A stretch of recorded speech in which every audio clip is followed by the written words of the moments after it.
Good morning children. How are you children? Class 7.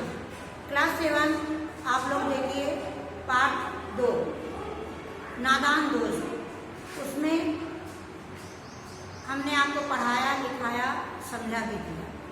आशा है आप सबको आ गया भी होगा और सब लोग आप सारे क्वेश्चन लर्न भी करोगे। आज से मैं पार्ट 3 तीर्थ यात्रा शुरू करने जा रही हूँ। तीर्थ यात्रा का अर्थ होता है बच्चों किसी धार्मिक स्थान पर जाना या अथवा भ्रमण करना। धार्मिक स्थान पर लोग कब जाते हैं?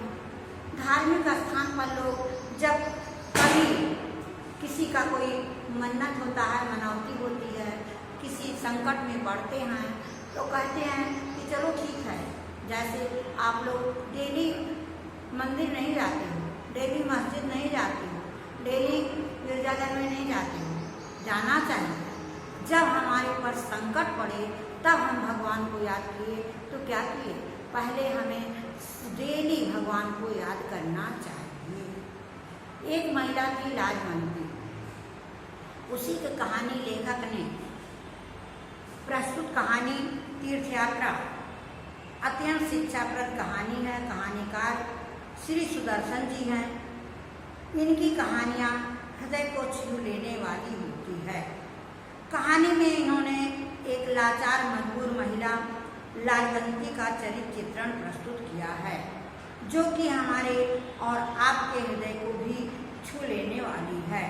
तीर्थ यात्रा का अर्थ है धार्मिक स्थान पर जाना अर्थात भ्रमण करना।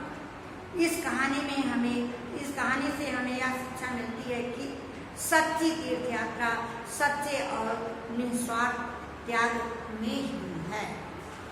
बच्चों, निस्वार्थ हम चाहे भगवान को याद करें चाहे मनुष्य को याद करें। तो कहानीकार ने एक लाजवंती नामक महिला है, वो भुक्तभोगी है। भुक्तभोगी का क्या अर्थ है कि इसके पहले बहुत सारे 4-5 पुत्र हुए और सब बचपन में ही स्वर्ग सिधार गए। जब वो बचपन में स्वर्ग सिधार गए तो ये आखिरी में एक पुत्र हुआ, उसका नाम हेमराज था। हेमराज जब धीरे धीरे कुछ बड़ा होने लगा तो लाजवंती को उसकी भीसी की चिंता हर वक्त सताने लगी। क्यों सताने लगी? क्योंकि वो भुक्तभोगी थी। पहले अपने सभी पुत्रों को उसने खो दिया था और एक पुत्र जो हेमराज आखिरी उसके जीवन का सहारा है, उसके लिए भी दुखी रहती थी। उसके पति का नाम रामलाल था। वो मुल्तान में काम करते थे और वो अपने घर में ही अपने पुत्र को लेकर रहती थी। एक बार की बात है, हेमराज को मियादी बुखार हो गया और अत्यंत भयंकर बुखार है। गांव में एक वैद्य रहते थे, उनका नाम दुर्गादास था। वैद्य जी को लाजवंती ने दिखाया तो वैद्य जी ने कहा कि ठीक तो हो जाएगा बच्चा, लेकिन आपको इसकी इलाज 21 दिन तक करना होगा और 21 दिन के बाद ये बच्चा स्वस्थ हो जाएगा। जो दुर्गादास वैद्य थे वो बड़े मतलब गांव वाले उनको लुकमान कहते थे।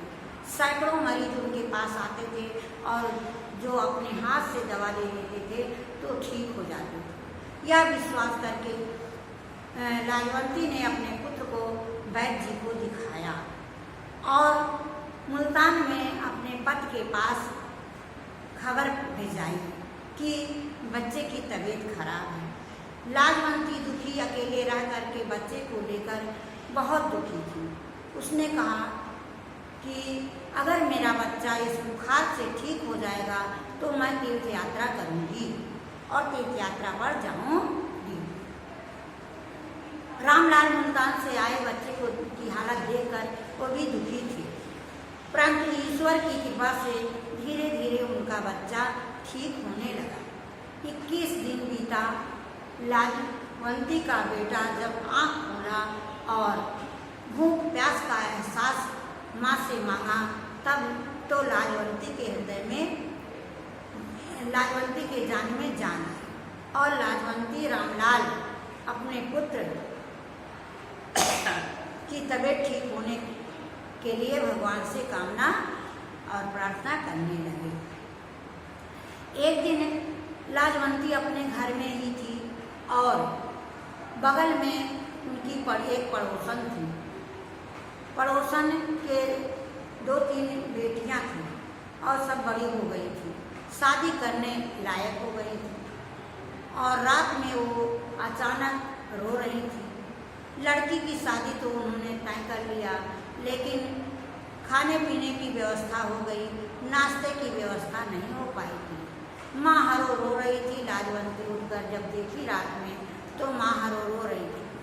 उनके पास दरवाज़ा खुला, उनके पास जाकर पूछा, माँ आप क्यों रो रही हैं? माँ हरो ने कहा कि बेटी, मेरे बेटी की शादी है और सारा इंतज़ाम तो हो गया, लेकिन नाश्ते का इंतज़ाम नहीं हो पाया, तो इसीलिए मैं रो रही हूँ। लाजवंती ने कहा कि माँ आप रोइए मत, मैं नाश्ते का पूरा खर्चा दूँगी। लाजवंती तीर्थ यात्रा पर जाने के लिए संचित किया हुआ धन अपनी गुल्लक से निकालकर माँ हरो को दे दिया। जब माँ हरो को दे दिया तो माँ हरो के जान में जान आया और उसने नाश्ते का इंतजाम किया, लड़की की शादी की और लाजवंती अपना संचित धन देते हुए इसलिए उसको कष्ट नहीं हुआ क्योंकि वो अपना संचित धन एक लाचार मजबूर महिला की लड़की की शादी में लगा दिया और इसलिए उसने कहा कि चलो फिर हम अपना धन संचित करके तीर्थ यात्रा पर जाएंगे। ऐसा यही निस्वार्थ होता है और हमें एक दूसरों की मदद करनी चाहिए। कहानी से हमें यही शिक्षा मिलती है कि लाचार, मजबूर और गरीब की हमें मदद करनी चाहिए। ये कहानी लाजवंती की थी और हमने जो आपको पढ़ाया वैसे तो सभी के समझ में आ गया होगा, लेकिन जिसको नहीं समझ में आया है मैं फिर बोर्ड पर लिख करके समझा रही हूँ और आप लोग समझोगे। पार्ट 3 तीर्थ यात्रा। प्रस्तुत कहानी तीर्थ यात्रा अत्यंत शिक्षाप्रद कहानी है। कहानीकार श्री सुदर्शन जी हैं। इनकी कहानियाँ हृदय को छू लेने वाली होती है।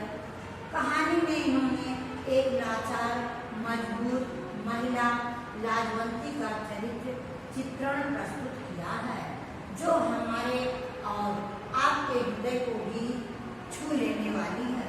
तीर्थ यात्रा का अर्थ है किसी धार्मिक स्थान पर जाना अर्थात वहाँ पर भ्रमण करना। इस कहानी से हमें यह शिक्षा मिलती है कि सच्ची तीर्थ यात्रा सच्चे और निस्वार्थ में ही है।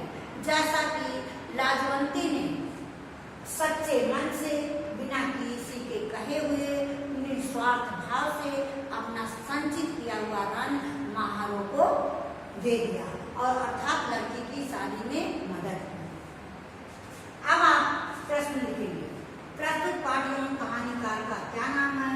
प्रस्तुत पाठ का नाम तीर्थ यात्रा तथा कहानीकार का नाम श्री सुदर्शन जी। लाजवंती कौन थी तथा उसके पति कहाँ काम करते थे? लाजवंती एक भुक्तभोगी दुखी महिला थी तथा उसके पति मुल्तान में काम करते थे। लाजवंती के पुत्र का क्या नाम था? लाजवंती के पुत्र का नाम हेमराज था। ये आज का आपका क्लास वर्क है। आप मत देखेंगे प्रश्नोत्तर। प्रस्तुत पाठ एवं लेखक का क्या नाम लिखो। लाजवंती को हमेशा किसकी चिंता लगी रहती थी? लाजवंती को हमेशा अपने पुत्र हेमराज की चिंता लगी रहती थी। मियादी बुखार किसको हो गया था? मियादी बुखार हेमराज को हो गया। लाजवंती के पति का क्या नाम था?